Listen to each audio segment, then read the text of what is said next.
Hi, it's Sarah. I wanted to chat with you a little bit today about the empty nest syndrome.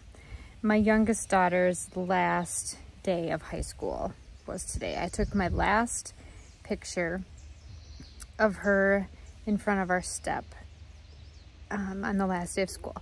And I went and got her favorite caramel roll that I've done for the last 20 years with both of my kids, 21 years. On the last day of school from the same bakery on our downtown street.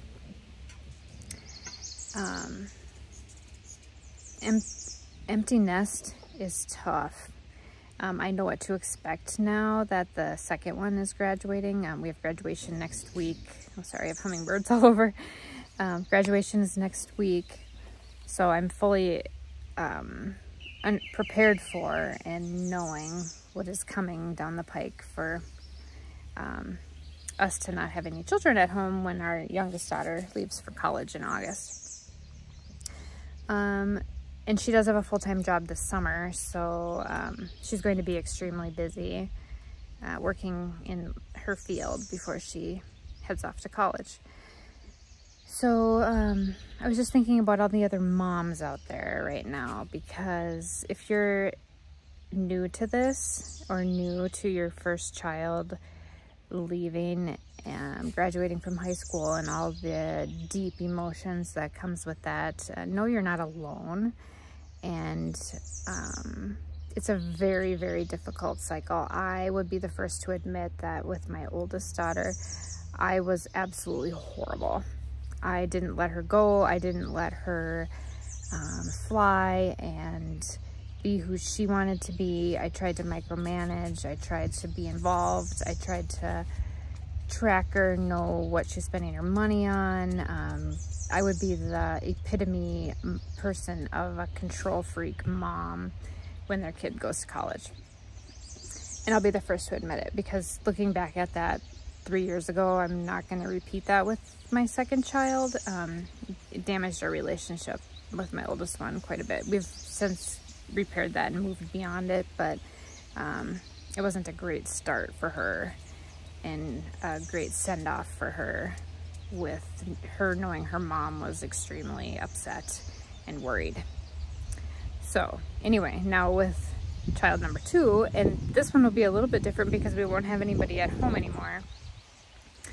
I just wanted to give you a few tips on how to handle some of those emotions. I'm going to do actually a series on this, but handling some of those emotions are, you know, it's okay to cry. It's okay to let them know that you're going to miss them, but it's not okay to have them be sad that they're leaving you because they know you're sad.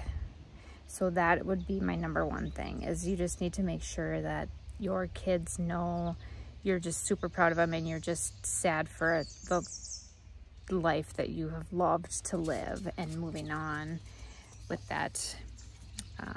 That'd be my first tip. My second tip would be give them some space.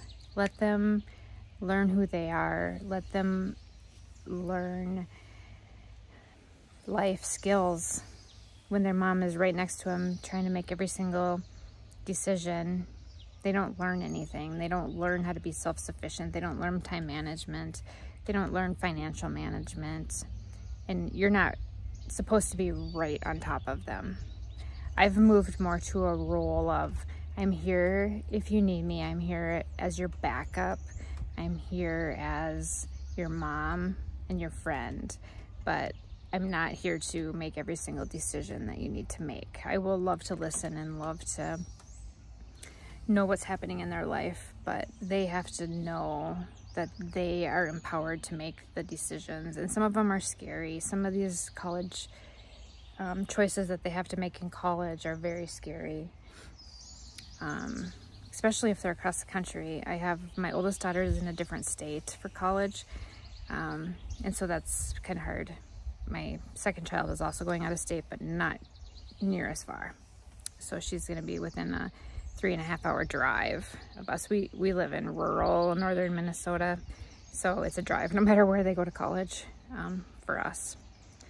And The third thing I would probably say is in the transition of moving to empty nest, in the transition of not having your kids go to college, you really need to keep yourself busy.